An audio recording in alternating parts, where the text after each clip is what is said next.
Hello, everyone. It's May 6, 2020, and this is St. Mark's at Midweek. I'm Matt Wright, and after we check in with Pastor Carri, we're going to visit with the members of St. Mark's Education for Ministry program. You may have heard about EFM, but do you know what the program's about, who's involved, and how you can become a part of it? You will if you stick around. But first, our pastor, the Reverend Carri Patterson Grindon, is here to tell us how St. Mark's is meeting the challenges of another week in this unpredictable world. Hi, Carri. Hi, Matt. It's been another big week at St. Mark's, and marked by loss, unfortunately. Two of our members, Bill Melanat and Robin Ross, passed away this week. And you and Mother Betsy have been in the middle of it all, as you always are. But we never have a chance to talk about what it's like in your vocation. What's it like to be a priest comforting a family who's lost the most important person in their life? It's painful. It's also holy time. I'm confident I speak for Mother Betsy as well when I say that we feel grateful to be invited in to those moments in people's lives. And as hard as it is, it's also so clear that God's love is everywhere when we are in those moments in our lives and when we walk them with people in our community. So that was certainly true this past Thursday. In the late morning, Betsy and I were with the Ross family when we got word that Robin had died, and spent some hours praying, consoling, remembering, and just was difficult, but as I said, also really holy ground. It's harder right now, of course, than usual. We spent, the rest of that day after we left the family calling many members of the community and then getting word out to the wider community about Robin's death. And it's a painful loss for everybody. Yeah. And so while our own hearts break, we also want to be beside the rest of those whose hearts are breaking. So it's, I don't know the right words. It's intense, and it's privilege. I was going to ask, you must feel humbled and really privileged to be part of something so profound. Absolutely. Birth is the same. Those big, sometimes deeply joyful and sometimes deeply painful moments are all holy ground, and it really is a privilege to be invited in and to walk with people there. On Thursday evening, I got the word from Sherry Melanat that Bill had died. So the very same day that Robin died. And so, again, was able to be with Sherry and spend some time with her Thursday evening. But it was also beautiful to be invited into that place and to be with her and one of their sons.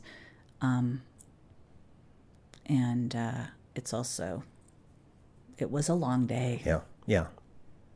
But, the community, the people we called, and as we sent word out about both of these deaths, the community of St. Mark's, who is feeling that same loss, also shows up, as they keep doing, with just an outpouring of love and support. Sometimes families need a little space before they can receive those messages, and it's not an easy thing at St. Mark's to hold people back from pouring out, offers of food and love and prayers and cards and whatever else. It's extraordinary to be part of a community that is so ready to bring comfort even as their own hearts are breaking. Yeah, yeah. You spent the day at the clergy conference, but you didn't travel. You were on Zoom, as you have been with probably every meeting for the last 6 weeks. Right.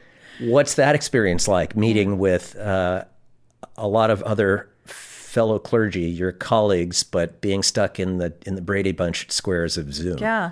So today and a little bit last night, the clergy of the diocese were gathered for our annual clergy conference. Usually we're at the fabulous Mission Inn in Riverside, California. So this was a very different experience. We were gathered on Zoom. And I scrolled through 8 pages of clergy. So I think you can fit 25 people on a screen. So some 200, if I got the math right. If I don't, Bill Owen will correct me. Right. We had about 25 people per screen, 200 people gathered, and we were led by Bishop Taylor, Bishop Bruce, Melissa McCarthy, who's our canon to the ordinary, last night in conversation. And then today we were joined by presiding Bishop Michael Curry and his canon. And they were a breath of fresh air, extraordinary, uplifting, encouraging voices for us.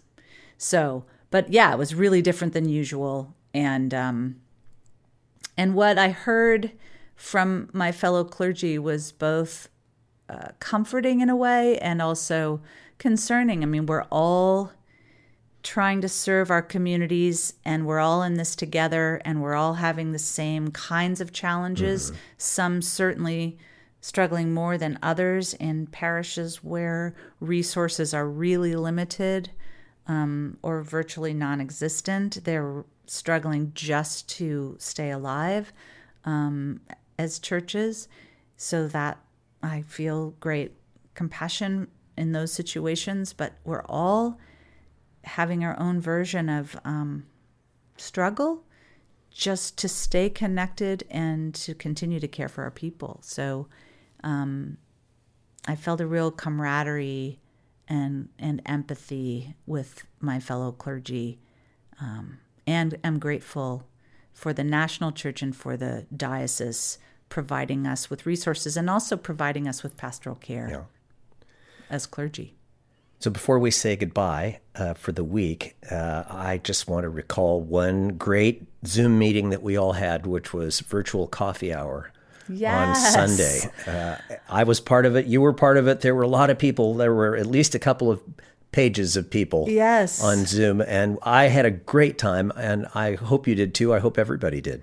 I was surprised at how wonderful it was.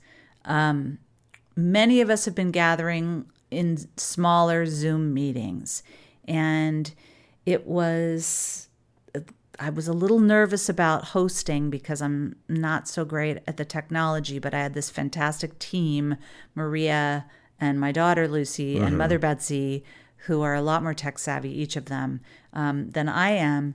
And with the support of that team, it really worked, and it was beyond good to see everybody's faces and to hear their voices and to do it not in a small way but in a broad way with the community. I was just delighted that so many people showed up, and I could feel the love and the gratitude and just the joy in being together, even in the midst of this tragedy. I was the 2 deaths, I was especially glad that we had already set up the coffee hour. Yeah.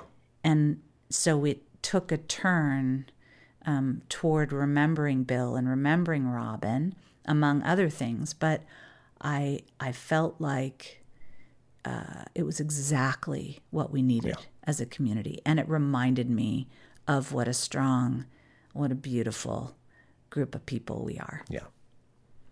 Well, we're going to do it again this week, by the way. Are we? This coming Sunday. Okay. We are. Terrific. So you'll see that link to the coffee hour for this Sunday, 11:30. We'll do it slightly differently this week, but 11:30 this Sunday. Okay. And there's a link on the website, maybe the Facebook page as well, but definitely on the website. And that link is also in the e-blast that you'll get today as well. Good. Well, I will see you on my screen on Sunday, and we'll talk next week. Great. Thank you so much, Matt. Now we turn our midweek gaze towards St. Mark's EFM program, Education for Ministry. It's a unique 4-year distance learning certificate program in theological education based upon small group study and practice. Since its founding in 1975, it has assisted more than 100,000 participants in discovering and nurturing their call to Christian service. EFM has been a part of St. Mark's formation activities for decades. But how much do you know about the program and what it offers and why people are continually drawn to it? If you're like me, not much. So the other night I crashed their regular Zoom meeting to find out more, and I started with program mentors John Curry and Maria Horner. Let me start by asking each of you why you're involved in EFM. What is EFM, and what brought you to this program? That's so funny. I was going to say, John, why don't you go first? So I am now what's called a mentor. I originally took EFM started almost 12 years ago, just as a way to start to get some answers as I was on this journey of faith. And one of the funny things about that is that Ginny Berry was our mentor at the time. And she told me, and she was so right, that taking EFM does not help you find any answers. If anything, it helps you discover more questions. And while at first that frustrated me because I really wanted answers, I have come to love that so much that I've gone through the course again, and then became a mentor a number of years ago. John, what about you? Well, I had always wanted to participate in EFM, and the time was just never right. And when I started attending St. Mark's, Maria approached me about it, and I just said yes, still thinking the time wasn't right and that it was going to be too much of a commitment. And then I wound up just completely falling in love with it. And now I am the co-mentor for the group. So yeah, that's pretty much my story. And who else is in the EFM group? Well, we have Ann Osaki and Nancy Warder-Perez and Mary Herman and Mary Ann Wright. Mary Herman, what brought you to EFM? Well, I come from a family where my mother went back to school after her 5th child was in school and got a degree in scripture, and so was interested in that from a very young age. Always wanted to do EFM and was working and take care of the kids. Took the first year, it's a 4-year program, took the Old Testament year the first year and made it through by the skin of my teeth and couldn't keep doing it. That was probably about 10 years ago. And then when I retired at the end of 2018, I just dropped right back into the second half of year 1, and I felt like I was falling right into a wonderful group of friends and like-minded people, and have so enjoyed doing this again. Year 1 is Old Testament, lots of wonderful Old Testament reading, and I was in year 1, and I'm in year 2, which is New Testament, and it's wonderful to read the Gospels all the way through, which I'd never done, and all of the letters and Acts, and it just completely changes my conception of faith and of Christianity and of the journey of Christianity. And then year 3 will be church history, and year 4 is unclear to me, but I think it's This is Marianne. Year 4. Go for year 4, yes. I'm year 4. Year 4 is more philosophy, theology, existential writing, reading. So more exploring your faith now that you have a grounding in Old Testament, New Testament, and Christian history. So let's back up just a minute. If we have a range of theological study, let's say with Bible study on one end and seminary on the other, where does EFM fit into that? And does it provide you with a similar education to seminary? Is it more like Bible study? How would people understand EFM who are new to it? Well, one of the things that we're taught as mentors is to make sure people understand that it is absolutely not Bible study. Because we don't want people coming in thinking that we're going to spend time doing a deep dive into a small amount of scripture. I mean, the year one reads the entire Old Testament in 9 months. They're supposed to read all of the Psalms in 1 week. I still remember. Yeah, so that ain't happening for sure. Sometimes they say it's like, a seminary education, but there's no papers, there's no tests. So no I exams. think it's designed on the academic side, an academic exploration of scripture, than it is straight up Bible study. But yeah, It's the greatest. You read stuff and then you sit around and talk about it. It's awesome. Ann Osaki, what brought you to EFM? Well, I think for probably about 15 years, Terry Jones was on me every Sunday that I saw her to join EFM. And in those days, I had kids in college. I had a lot of stuff going on, and I just didn't have the time to do it. Finally, Eric came up and asked me to join. And then I thought, I'm going to do it. So that was something I think I've been kind of looking for, some way of really developing my spirituality, developing my understanding of how we practice our religion and how it relates to me. So that was kind of what I got the foot in the door. And once I got my foot in the door, I was never going to leave. I'm trying to figure out, I keep asking Maria, hey, can we offer a graduate program?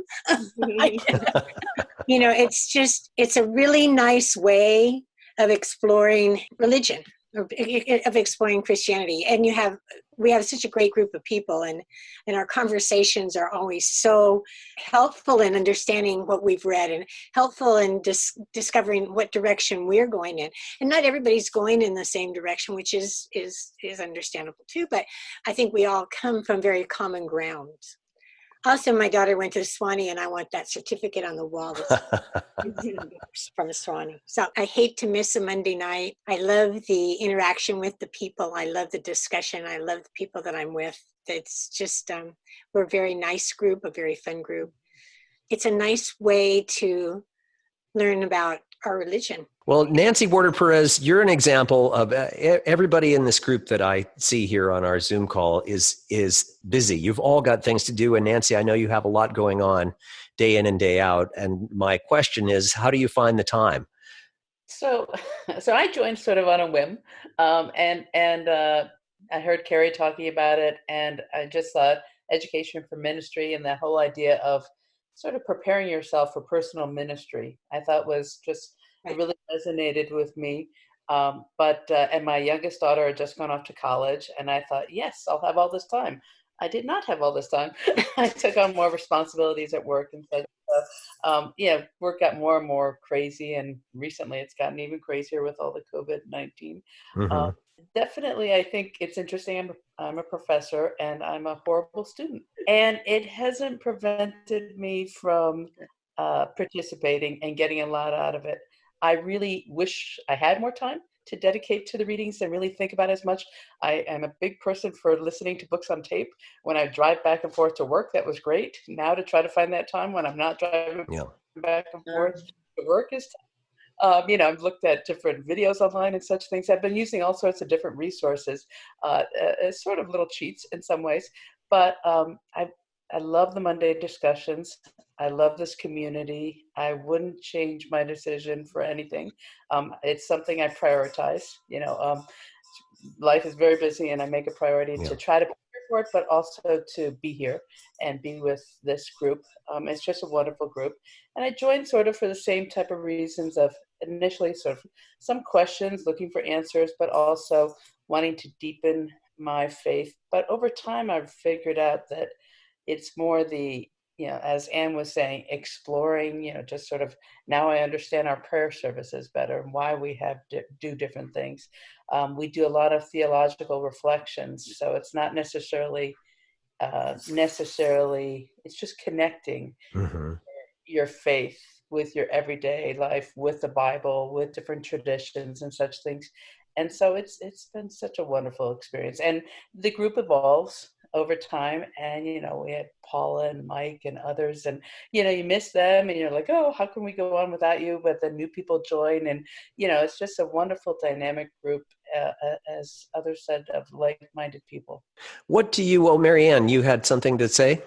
Yeah, I particularly wanted to address the workload. And when Emily was going through school, high school in particular, they talked to, and Nancy has experience with this, they've talked about the flipped classroom.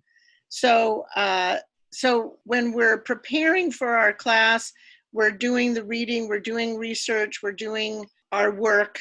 And then when we come to class, it's not a lecture. We're now then exploring with the tools that we've gained in that 2-hour evening. So it's not simply regurgitating what you just read over the week, it's applying it. And I also want to say, just like Nancy, we all have very busy lives.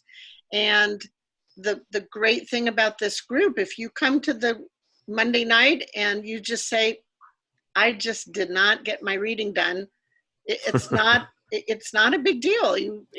Everybody is still participating. Or you come the next week and you said, oh my gosh, I had more time and I was able to spend a lot of time with this week's. Mm-hmm. So it's what you put into it. It's what you have time for. And the group accepts whatever you're coming to the table with. So I would say to people, don't be afraid of that workload, because you can choose how to manage that. Yeah, I often try to talk to folks with children at home about EFM, and they always say, well, when my kids are grown up. And what I explain is, when I first started, Nick was in 3rd grade, so 3rd, 4th, 5th, and 6th grade. And one of the things that I loved about it is he would come home from school in the afternoon and sit down at the table to do his homework, and I would sit down with him to do my homework.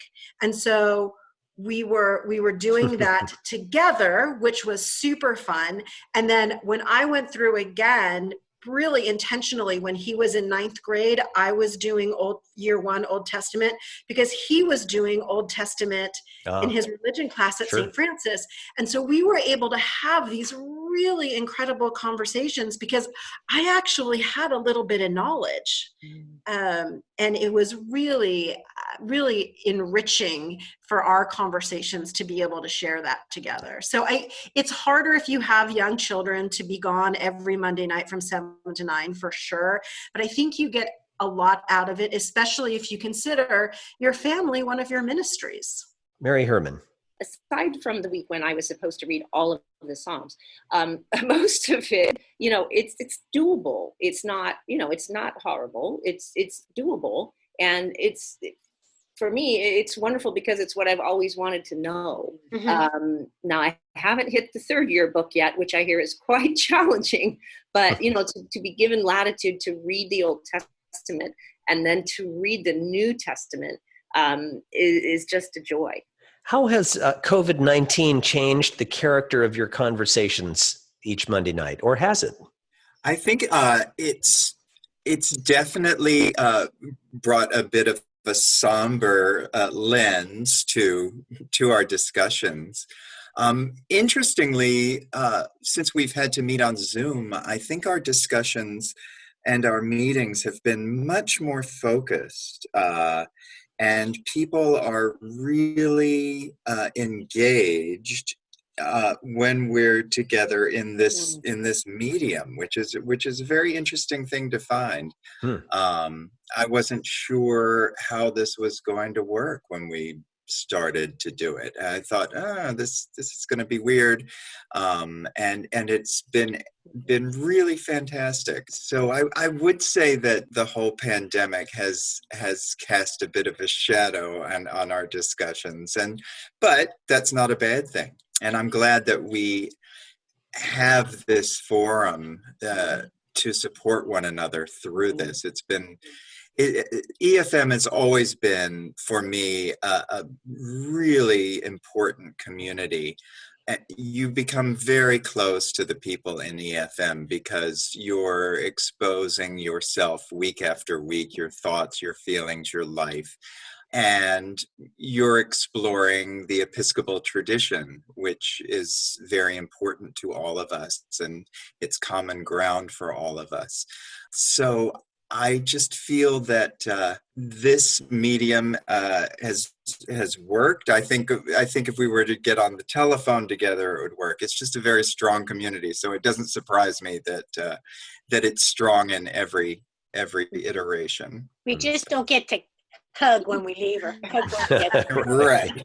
One of the big parts of EFM, and I think Nancy mentioned this already, is a theological reflection. And so that's something that we try to do every week, and it's a way that we are able to take what we're learning through our various years of reading and apply it to situations that we're experiencing or observing, or even that we've read about.